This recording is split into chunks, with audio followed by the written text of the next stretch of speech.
Hi. இன்றைக்கி நான் கடத்தலுக்கு போயிருந்தேன் பனங்கிழங்கு. ஏன்னா பொங்கலுக்கு முன்னாடியே 2 கட்டு வாங்கிட்டு வந்து வேக வைக்காமல் அப்படியே போட்டு காஞ்சி போய் தூக்கி போட்டேன். இந்த வாட்டி வேஸ்ட்டாக அடிக்கக்கூடாது. நம்ம என்ன செய்கிறோன்னா, நம்ம இப்போ இதை எப்படி வேக வைக்கிறோன்னு வேக வச்சு உங்களுக்கு நான் ஒரு வீடியோ போடுறேன். வேக வச்ச கிழங்கும் விற்கும். பட் அது நமக்கு இந்த ஹைஜீனிக் ப்ராப்ளம், அது எதில் வேக வச்சாங்களோ காற்றுல தூசிலெல்லாம் இருக்குது அப்படிங்கிற மாதிரி அதை வாங்கி சாப்பிட்றதுக்கு கொஞ்சம் சுசையாக இருக்கும் நமக்கு.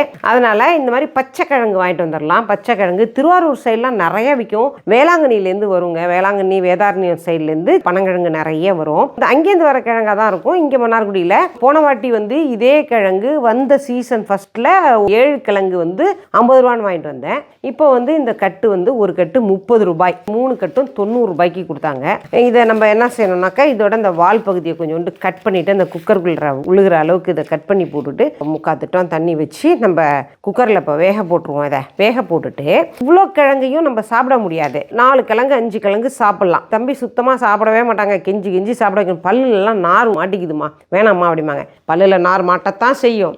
ஆனால் இந்த சீசனல் ஃபுட், இது இறைவன் நமக்கு கொடுக்குற, இந்த பிரபஞ்சம் நமக்கு கொடுக்குற சீசனல் ஃபுட். அதாவது ஒரு காலத்துக்கு ஏற்ற மாதிரி அந்தந்த காலங்களில் அந்த ஒரு உணவு வகை கிடைக்கும் நிறையா. அதுதான் சீசன். என்ன இந்த சீசனில் என்னது கிடைக்கும் அப்படின்னு சொல்லுவாங்கள்ல, அந்த மாதிரி இப்போ கிடைக்கிற இந்த பனங்கிழங்க நம்ம என்ன செய்யணும், இது வருஷத்துக்கு ஒரு வாட்டி தான் கிடைக்கும். இப்போ தான் கிடைக்கும். இன்னொரு 1.5 மாதம் 2 மாதத்துக்கு வரும். அப்போ நம்ம வாங்கி வேக வச்சு அப்படியே உரிச்சு நாரை எடுத்துட்டு உடச்சி போட்டு காய வச்சு அள்ளி வச்சுக்கணுங்க. இதை நம்ம என்ன செய்யலாம், எந்த காலத்துலையுமே நம்ம எடுத்து வச்சு சாப்பிடலாம். 2 பீஸ் எடுத்து வாயில் போட்டுட்டோம் அப்படின்னாக்கா நம்ம மென்று சுவைச்சு சாப்பிடலாம்.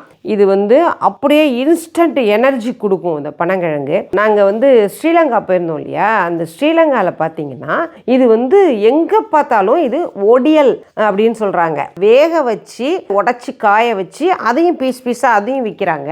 அதில் ஒடியல் மாவு அப்படின்னு சொல்லிட்டு அந்த வேக வச்ச பனங்கிழங்க உணர்த்திட்டு அதை மாவாக்கி அதையும் ஒடியல் மாவு அப்படின்னு விற்கிறாங்க. அதில் நிறைய விஷயங்கள் அவங்க செய்கிறாங்க. அதில் அவங்களுடைய உணவில் பிரதானமாக அந்த ஒடியல் மாவு இருக்குது. நாங்கள் கூட எனக்கு வேணும்னு சொல்லி கேட்டு ஒருத்தவங்க வாங்கி அனுப்பியிருந்தாங்க அங்கேருந்து. இதில் நிறைய விஷயங்கள் செய்யலாம். பனங்கிழங்கை பற்றி, பனங்கிழங்கு மாவில் என்ன செய்யலாம் அப்படின்லாம் கேட்டிங்கன்னா நான் ஒரு 2 மணி நேரத்துக்கு பேசுவேன். 2 மணி நேரத்துக்கு சொல்லக்கூடிய அளவுக்கு இதில் விஷயங்கள் இருக்குது. அதெல்லாம் இன்னொரு வீடியோவில் பார்ப்போம். உங்களுக்கும் பனங்கிழங்கு பிடிக்குமா, இது போல் பச்சை கிழங்கு வாங்கி அவித்து சாப்பிட்ட அனுபவம் இருக்கா அப்படிங்கிறத கமெண்ட்டில் சொல்லுங்கள்.